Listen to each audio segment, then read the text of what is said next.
What's up mga kababayan? News That Matters here. Dito sa video natin ngayon ay ating panoorin itong mga nagbabagang balita. Sinagot na nga ni Tatay Digong ang demanda itong mga pulpul na tuwadkom laban sa kanya. Na kanyang winika mga kababayan na kung kayo busy na politikahan ang aming pangalan na Duterte, kami naman busy sa kung paano lingapin ang mga patuloy na naniniwala at sumusuporta sa aming kakayahan na mamuno sa probinsya man ng Davao o bansang Pilipinas. Yan ang matinding resback ni Tatay Digong dito sa video na ito, na makikitaan nyo dito kung gaano talaga kasenseridad ang ating dating Pangulong Rodrigo Roa Duterte sa kung sinong bigyang priority na ang mga inosenteng mamamayan ba, kamukha ng nasa video na yan na kasakasama niya, o bigyang importansya ang buhay ng mga kriminal na walang ginawa kundi sirain ang buhay ng mamamayang Pilipino, na ngayon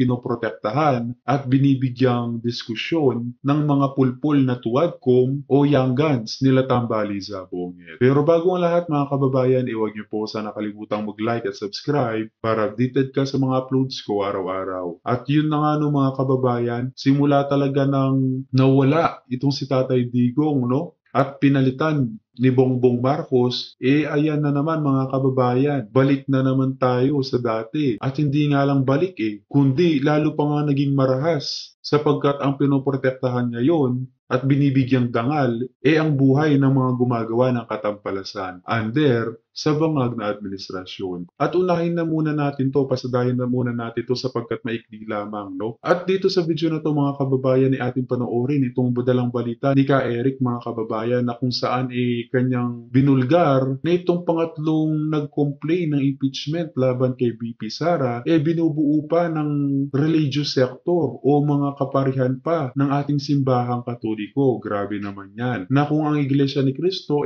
para sa kapayapaan, ayaw nila na may isa sa leader natin ang malaglag, bakit itong mga pari natin sa simbahang Katoliko parang mas gusto pa na magkaroon ng gulo, lamat at pagkawatak-watak sa loob ng gobyerno? Ano ba naman yan?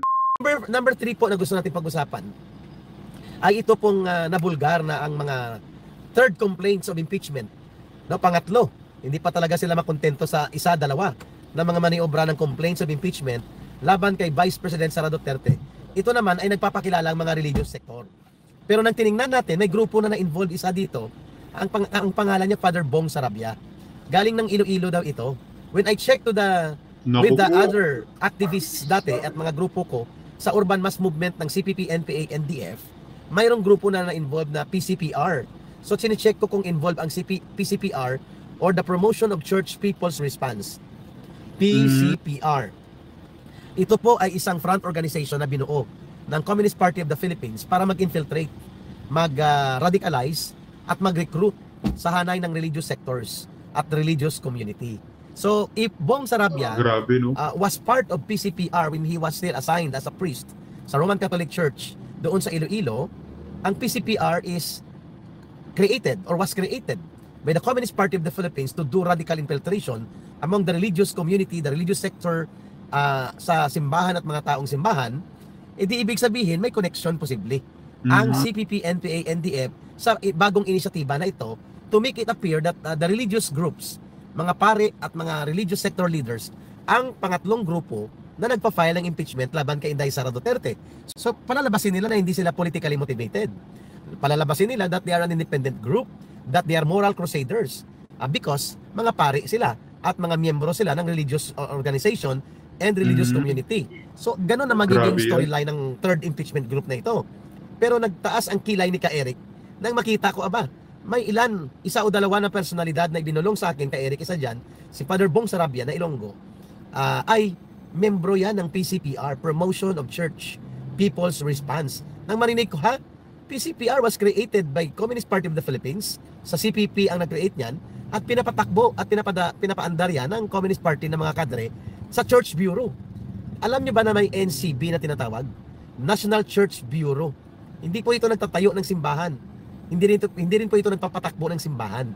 The National Church Bureau is a unit of the national leadership of the Communist Party of the Philippines that is in charge for radicalization, recruitment and infiltration operations pertaining to the activities of the Communist Party the NPA and the NDF among the religious community. So front nila itong PCPR, Promotion of Church People's Response. At mayroon din pong underground organization sa loob ng PCPR at ng religious community na pinapatakbo at pinapalangoy ng CPP, NPA, NDF. Ang tawag sa underground mass organization na ito ay CNL, Christians for National Liberation. So mga kapatid, mga kasama ko at mga kasambayanan, nakakabahala po na may ganitong mga pangyayari na nakikita natin na mukhang nagagamit ang mga religious organizations and religious communities and sectors para po sa isang maruming laro ng politika. The way ito po ay nakikita natin ngayon sa pangatlong impeachment complaints or complaint of impeachment case laban kay Vice President Sara Duterte. Kung totoo na ang grupong ito ay hindi naaayon sa isang motivated na political operations ang kanilang activities, bakit hindi nila pinaila ng impeachment complaint una sa lahat si Marcos Jr.? Sapagkat ang accountability to the protection of public funds, accountability to public office, at ang kaso na betrayal of public trust, at ang culpable violation of the Constitution, napakadami po ng mga ganyang ginawa ngayon sa ilalim ng administrasyon ni Pangulong Marcos Jr.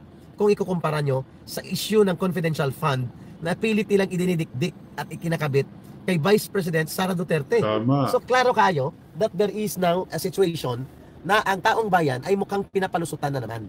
Pag-usapan na po natin itong sinampan ng Kamara patungkol ho dito sa sinasabi nilang kaso daw ni Pangulong Duterte na crimes against humanity. Wala na talaga. Wala na ho talaga hong maisip. Ito hong Kamara na ito kung ano-ano na lang ang maisampa nila. Ganun na lang, di ba? Pag-usapan ho natin yan ngayon. Alam nyo kasi mga kababayan, nung akin pong pinapakinggan po yung mga talumpati ng mga ilang ulul nating congressman, napaisip talaga ako Talagang inisip ko ng todo-todo. Meron bang basihan?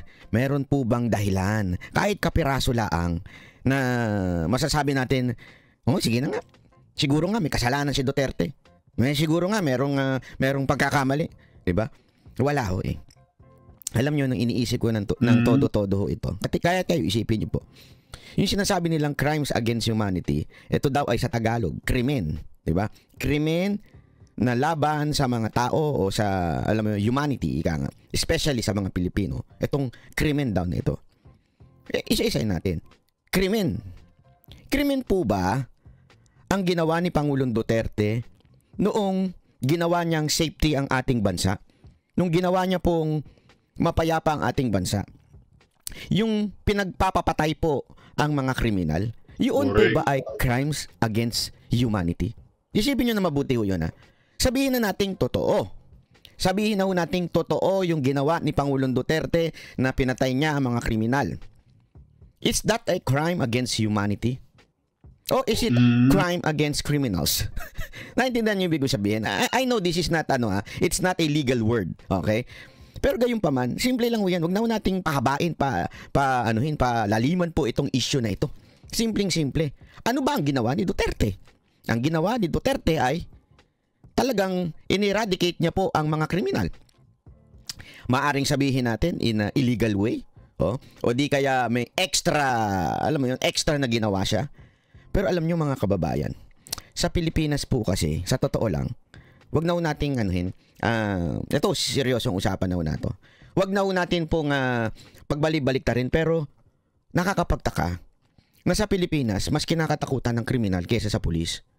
Di ba? Kaya nga. Alam nyo, ako po ay At saka mga kababayan, sa pangmalakad sa bansa bilang presidente, laging may black and white yan mga kababayan na tinatawag na sa bawat desisyon may maganda at pangit na epekto. Pero mas pipiliin doon ang lesser evil, Tandaan nyo yan. Na ang ginawa lamang ni Duterte, tama lamang mga kababayan. Dahil kung ating isiping mabuti, namamayagpag nga ang droga sa ating bansa noong termino nito. Na bilang presidente, ano nga naman ang gagawin niya? niya. Siyempre, i-eradicate niya yan mga kababayan, tatanggalan o babawasan man lang. Sapagkat alam naman natin na nakakasira ng buhay at kinabukasan itong pulburon sa buhay ng sambayan ng Pilipino at vulnerable ang mga kabataan, mga kababayan, na sila ang target ng mapanirang substance na ito. Kaya nga itong mga pulpul na tuwadkom, no, na kinasuhan sa human rights, itong si PRRD, nagmumukha na lang talagang tanga kung malawak man, no, ang kaisipan ng bawat isa sa atin. Dahil ginawa lamang talaga ni Tatay Digong ang kanyang tungkulin bilang Pangulo ng ating bansang Pilipinas.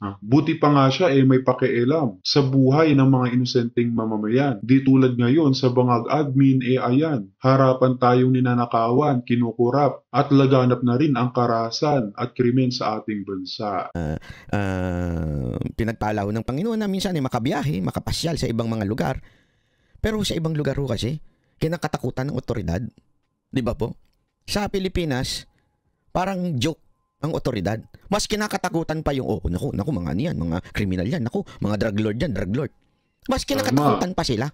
Doon ka magtataka. Di ba? Kaya nga yung ginawa ni Pangulong Duterte ay yan po ay maganda. Kasi natakot po ang mga kriminal noon sa otoridad. Tapos tayong mga ordinaryong Pilipino, we feel safe nung panahon ni Duterte. Ngayon mga kababayan, ano na? Ang kinakatakutan na ngayon, etong mga congressman nating abusado, di ba? Yun ang totoo. Correct. Dahil pag ikaw lumaban, pumalag sa kanila, kung ano-anong iimbento nilang kaso. Buti na lang din na kahit nag-asiksin ng laglagim ng pananakot sa taong bayan, hindi natatakot sa kanilang mga social media vlogger. Di ba ho? Pero yun ang nangyayari ngayon. So anong ibig ko lamang pong sabihin? Ano ho ba ang punto? Ang punto, yung sinasabi nilang crimes against humanity ay isang malaking katarantaduhan po. Bakit ho kanyo? Ang tunay na crimes against humanity ay yung wala kang gawin habang ang iyong lugar o iyong bansa ay pinamumugura ng mali pa yung word ko. Pinamumunuan ng mga drug lord. Yan po yung tunay na krimen. Yung nakikita mo ng kaliwat kanan ng patayan. Nakikita mo na ang droga ay kalat na. At ikaw, tinuring mo pa ang droga na hindi kasalanan. Correct. At yan ay kailangan lang dahil nagtatrabaho ang ating mga kababayan. Yun ang tunay na krimen. Tama, Sir Banat Bay, kamukha ngayon.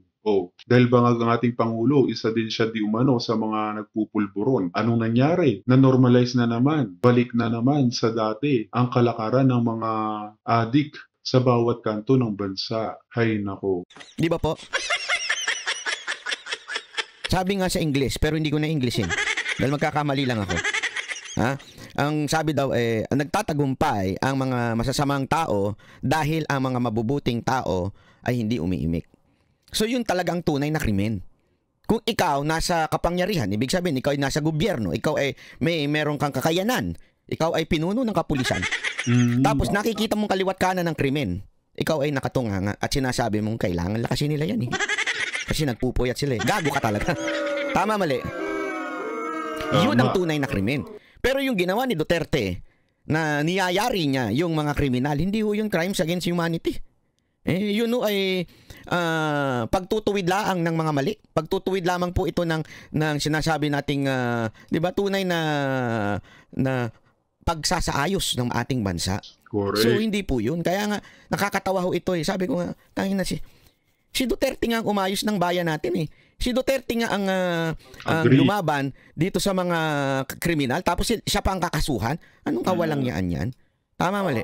Di ba ho? Agree ba kayo dun sa winika ni Sir Banat Bay, mga kababayan, na ang dating Pangulong Rodrigo Roa Duterte ang tunay na naglinis sa ating bansa, no? Paki-comment nga yung opinion sa ating comment section ng ating mapag-usapan. Kung sino pa yung nagbigay ng safety sa atin, siya pa yung kakasuhan. Napakatarantado ho talaga ng kamera ngayon. Walang biro. Sagad na sa buto ang katarantaduhan ng kamera. Feeling ko na nilagpasan na nila impyerno. Dahil sa katarantaduhan nila. Alam mo dito kanina naglalakad ako sa Kabukitcho. Ang daming pulis, sobrang as in. Dinaig po yung pulis ni ni Torres sa KOJC. Ganun kadami, as in, ang dami talaga. And ito hindi pangkaraniwan, nagtataka na ako. Sabi ko, kausapin ko kaya ito. Kaya lang, baka mabusisi pa ako. Sabi na, saan ang passport mo? Oh, doko. Anong doko? Doko, passport. Doko. Hindi ko alam po. Asan yung passport mo? Baka tanong-tanongin pa ako. Hindi ko na tinanong eh. Kasi baka sabihin, pakilamero ka. Foreigner ka, huwag ka na makialam. Tapos nakita ko, pumaparada na. Ayan na, as in bata-batalyon. Makikita nyo yun sa Facebook ko. Ha? Makikita nyo yung bata-batalyon talaga. Lakad sila. Dung, para talagang mga siga. Eh, sa Kabukit-Chupa naman, ang dami pa naman dito ng Aprikano. Hindi, yung mga Aprikano tawag ng tawag. Masaji. Si. Hindi, ang dami man. Nawala silang lahat ngayon. As in, nawala ho talaga lahat. Nag-disappear. Kasi makikita mo yung kahit saan eh. Nasa bawat kanto ng Kabukit-Chupa, makikita mo yung mga yun eh. Tawag, kalabit eh. Oh, tapos ngayon wala talaga, as in wala ka makikita. Tapos nakita ko na nga, nagmamarcha, punong-puno ng pulis, puno talaga ho, as in batalyon ng pulis. Tapos nagulat ako. Tapos meron akong tinanungan dito sa hotel, kasi dito lang hotel namin. Tinanungan ko, sino ba yun ha? Ano ba yun? Siga ba yun dito? Sabihin mo lang! Baka gusto nun ng ano? Bakit? Sino ba yung siga na yan ha? Yung pala po, yung pala yung kanilang bagong PNP chief, parang ganun. Bakit yung napakamo talaga ako. Bakit yung PNP chip dito nakakatakot? Yung PNP chip sa atin parang ewan, wala akong masabi. Parang si McDonald's. Hindi, walang biro. Ganun sa kanila eh. Ganun yung otoridad. Kasi dito talagang pagtatatarantado ka. Kahit anong yaman mo, kahit milyonaryo ka, talagang kulong ka dito pagka nanapak ka o nakipag-away ka. Takot. Ibig sabihin no, takot sa pulis ang mga tao dito. Ganun. Sa Pilipinas, so ano? Yung mga pinuno ng kapulisan natin ngayon, hindi katulad ng panahon nila Bato, kinakatakutan. Yung pinuno ng kapulisan natin ngayon, para mga payaso. Nambiro. Sana magpunta na lang sila sa comedy bar, doon sila magpatawa, di ba? Baka may matumawa pa sa kanila. Di ba, mahilig naman siya magpakatawa. Pagod na ako!